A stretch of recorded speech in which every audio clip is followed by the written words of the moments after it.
Dear Kuya Totoy o Lola Hubad. Where do I begin? Dear Kuya Totoy og Lola Hubad, nagpadangat ko ining akong suliran sa tuyo nga inyo kong mahatagan sa inyong advice. Mahitungod kini sa akong ugangan, mga idol.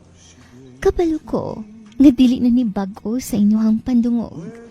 Pero maugyod ni ang akong ikaproblemahan karon.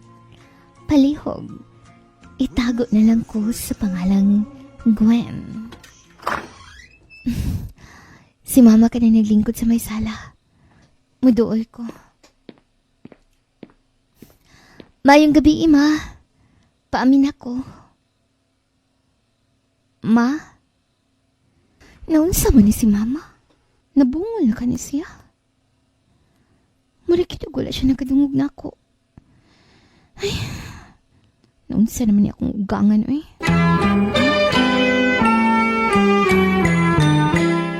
Wala kagitinggan? Wala lagi. Nangayo man ito kong katahuran ning amin ko. Pero wala ko niya tinggi. Hala, nga naman ka na. Maugani na ang makalibog ba? Kalit naman siya kalami, uy. Wala po ka nagpabadlong. Wala, uy. Kabalo ka kung unsay solusyon, ana. Da, maglain og balay. Tumpak! Kay lisod ka ayong mangipon, day.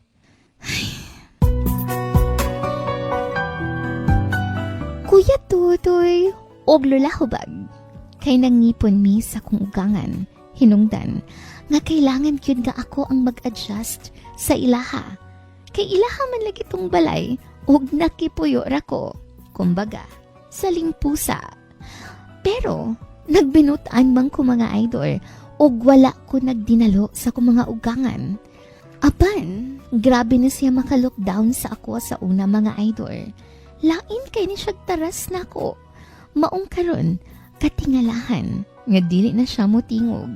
Kay kaniadto, inani ang iyahang tinagdan sa ako Ma, mulakaw na ko. Muadto na ko sa eskwelahan. Mulakaw daay ka. Unsay ako.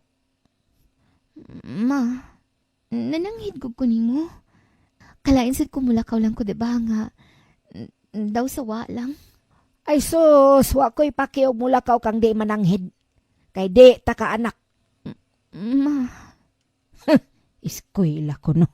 Kanandagway ni mo makahumana. Basin mga laki rin adtoon ni mo sa eskwelahan. ma, ang sagot na mga ipanulti mo. Sobra naman po na, oy. Ayaw kong buti sa gusto kong isulti. Og labaw sa tanan. Wa kay karapatang mutubag-tubag na ko dire sa kumpani may. Ma.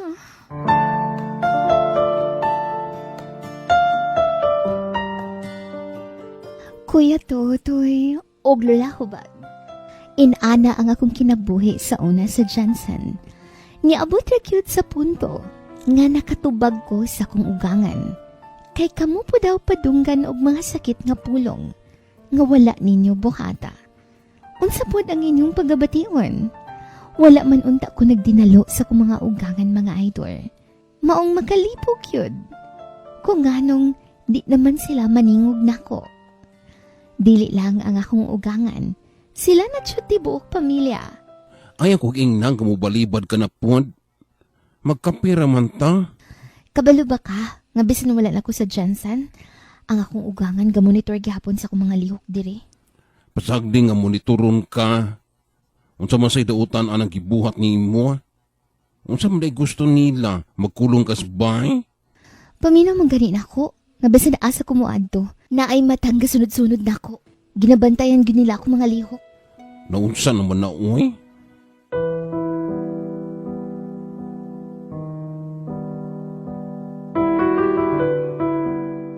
Kuya Tutoy, og Lola Hubag. Hangtod karon, wala gihapon ko tinggi sa akong ugangan og wala ko masayod kung unsay sala ko nila. Pasagdan ko na lang ba ni? Bahala na lang ba sila kung di sila mutingog nako? Nibalhi naman migbalay mga idol, pero maura gihapon, ilaha kong ginabantayan. Palihog, pambagi in town ko ninyo. Daghan kaayong salamat. Og magpaabot ko. ang inyong letter sender, Gwen.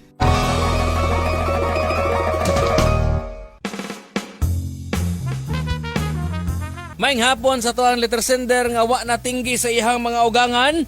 Maing hapon. Maadyong hapon pag-usap ni mo din ha, Kuya Tutoy, og ni mo po, my loves. 30 na gyud. Sweldo na gyud, my love, sa uban karon ang uban ugma pasab.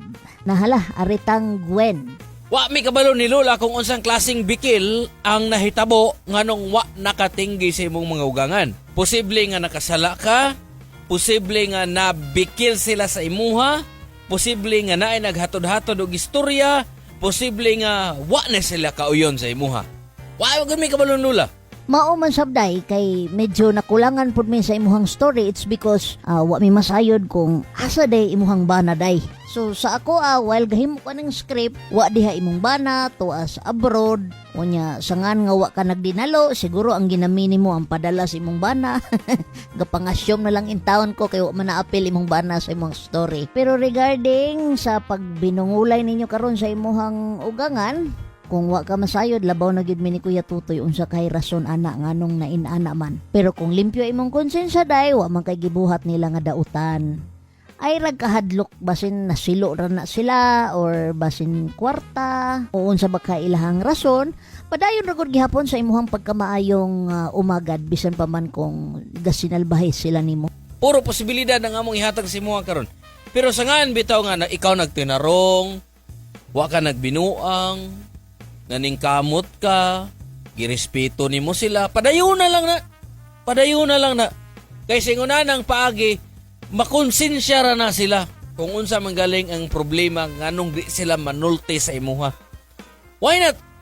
Istoryahon nimo sila.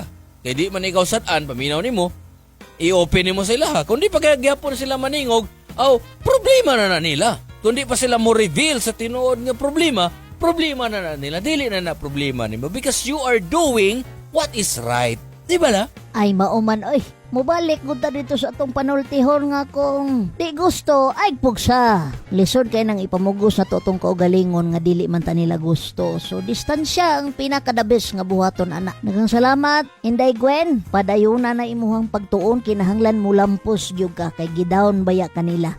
Ipakita sa ilaha nga makagraduate jud ka. Mo ang inspirasyon ang ilahang pag-lockdown nimo. Ikaw diha loves kung na kayo suliran sa kinabuhi ayaw lamang kauwaw sa pagpadaan na i-PM lamang ko Lola Hubag Love Radio Davao. Salamat sa imong pagpadag sa what the letter sender. Salamat sa imong pagsalig kabisyo. Ay kalimot like, share, follow sa atong social media accounts. Lola Hubag Love Radio Davao ug Kuya Totoy Love Radio. Ako si Kuya Totoy. Ug ako si Lola Hubag. Feel good lang. Always!